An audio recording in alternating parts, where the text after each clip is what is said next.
Et si l'histoire de Jésus n'était pas du tout une question de foi, mais plutôt de physique et de biologie extraterrestre? Ça semble fou, hein? Pourtant, c'est la prémisse radicale d'une série de documents qui proposent une version des événements complètement différente. Alors il faut bien s'accrocher parce qu'on va explorer une cosmologie qui pourrait vraiment tout remettre en question. Alors, tout part de là, d'une affirmation à la fois très simple et absolument choquante. Jésus ne meurt pas. Juste cette phrase, ça vient bousculer un des piliers de la pensée occidentale. Et ça nous pousse forcément à nous poser la question, d'accord, mais s'il n'est pas mort, qu'est-ce qui s'est passé alors? Pour ne serait-ce qu'espérer trouver une réponse, eh bien, il n'y a pas le choix. Il faut accepter de regarder le cosmos d'une manière totalement nouvelle. On va devoir mettre de côté tout ce qu'on pense savoir et plonger dans un univers qui a ses propres lois, ses propres règles du jeu, de la création des étoiles jusqu'à l'apparition de la conscience. Ok, alors voilà le plan de route. D'abord, on va regarder cette fameuse histoire alternative de Jésus. Ensuite, on va s'attaquer au plan directeur cosmique de cet univers, si on peut dire. Puis, on verra comment la conscience émerge et quelle serait la prochaine espèce humaine. Et pour finir, on examinera ce concept de disparition et le rôle de ces deux messagers cosmiques. Allez, on commence. Première partie, l'empreinte cosmique. Parce qu'avant même de parler de Jésus, il faut qu'on comprenne les règles du jeu. Et ici, le terrain de jeu, c'est l'univers tout entier. Alors, tout en haut de la pyramide, on trouve quelque chose appelé « waouh ». Mais attention, il faut tout de suite oublier l'image d'un dieu créateur, barbu sur son nuage. Non, il faut plutôt imaginer un genre de disque dur cosmique infini. Une archive complètement statique qui contiendrait le code source de tout. Absolument tout ce qui a existé, existe ou existera. Ce n'est pas un être, vous voyez, c'est un principe fondamental. Et là, le contraste est saisissant.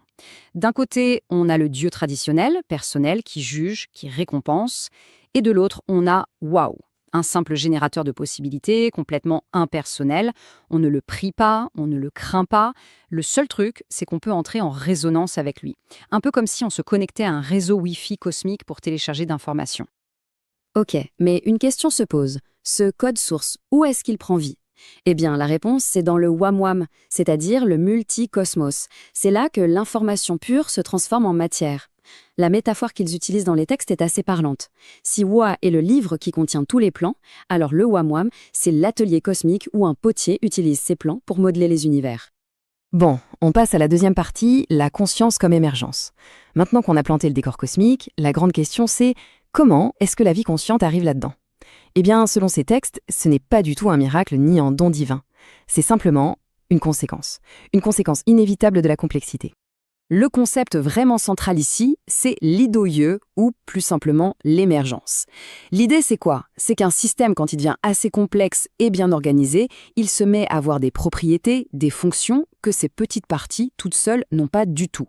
Prenez un transistor, seul, il ne fait rien, mais mettez-en des millions ensemble de la bonne manière, et hop, vous avez un ordinateur qui fonctionne. Du coup, dans cette vision, l'évolution, ce n'est pas une longue pente, douce et continue. Non, c'est une série de sauts, de bonds en avant. On part des réflexes tout simples. Premier saut, le comportement coordonné. Deuxième saut, les décisions basées sur la mémoire, comme chez les mammifères. Et le quatrième saut, le dernier qu'on connaisse pour l'instant, eh bien c'est nous. L'humain, conscient de lui-même, que les textes appellent OMI. D'accord. Mais alors, à quoi il sert ce cerveau si conscient? Juste à survivre? Apparemment non. Selon cette théorie, l'humanité entière agit comme un immense capteur pour l'univers. Chaque pensée, chaque découverte, chaque observation, tout ça, ça renvoie de l'info au multicosmos. Et ça le fait évoluer en même temps que nous. On n'est pas juste des spectateurs, on est des acteurs. On attaque la troisième partie, la prochaine espèce. Parce que, forcément, si on est juste une étape, ça amène une question inévitable, c'est quoi la suite? Est-ce qu'on est le point culminant de l'évolution? D'après ces documents, la réponse est claire, pas du tout. Il y aurait un autre saut à venir. Et pas n'importe lequel, le plus grand, le plus décisif de tous. Et ce saut, il porte un nom, l'Oemi Iboa. Alors attention, on ne parle pas du tout d'un être divin, d'un ange ou quoi que ce soit du genre, non. On parle bien d'une nouvelle espèce biologique, le résultat pur et simple d'une mutation génétique. C'est le stade ultime de l'évolution pour une espèce consciente. Physiquement, c'est un humain. Mais à l'intérieur, le cerveau, il joue dans une autre ligue. Ok, mais quelle est la mission d'un être pareil? Son cerveau, en fait, aurait une connexion directe, une sorte de fibre optique, avec voix, la grande source d'information. Grâce à ça, il reçoit ce que les textes nomment les UA. des sortes de lois morales idéales, universelles. Et son boulot, c'est quoi? C'est d'injecter ces lois dans la société pour éviter qu'elles ne partent en vrille et s'autodétruisent. C'est comme un régulateur, un fusible cosmique pour les civilisations. Et ce graphique, qui serait issu des documents originaux, il suggère qu'il y a un schéma bien précis.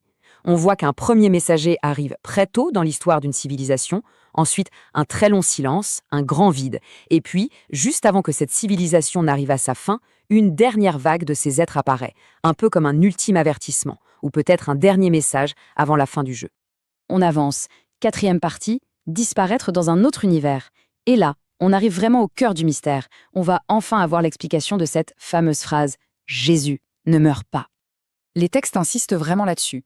Notez qu'on ne dit pas qu'il meurt, mais qu'il disparaît. Le mot est lâché, disparaît. Et cette distinction, elle est cruciale. La mort, c'est une fin biologique. La disparition, selon eux, c'est un processus physique complètement différent. Ce processus, il a même un nom, ASNEIBIADOL. Et c'est là que ça devient vraiment, vraiment étrange. Quand la conscience de cet être devient trop puissante, trop intense pour son univers, son corps est converti en pure énergie, et il est littéralement transféré dans un univers adjacent, un univers parallèle.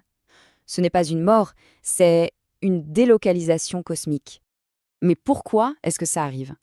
En fait, c'est présenté comme un mécanisme d'autodéfense de l'univers lui-même.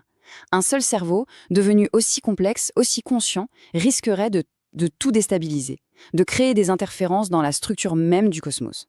Alors, pour se protéger, le multicosmos l'avale, en quelque sorte. Il le retire de la circulation pour maintenir l'équilibre général. Un peu comme un système immunitaire cosmique. Allez, on arrive à la 5e et dernière partie, 2 messagers cosmiques. C'est le moment de rassembler toutes les pièces du puzzle. On va prendre tout ce modèle, toute cette cosmologie, et on va l'appliquer directement à la figure de Jésus. Ce que les documents présentent, ce sont 2 exemples qui sont quasiment des copier-coller d'un Noé Miwaoa. Il y en aurait eu un sur leur planète, Humo, et Jésus sur la Terre. Et regardez les parallèles. Tous les 2 sont le fruit d'une mutation génétique. Tous les 2 ont pour mission d'injecter des lois morales. Tous les 2 sont persécutés par le pouvoir en place. Et pour tous les 2, l'histoire se termine de la même façon.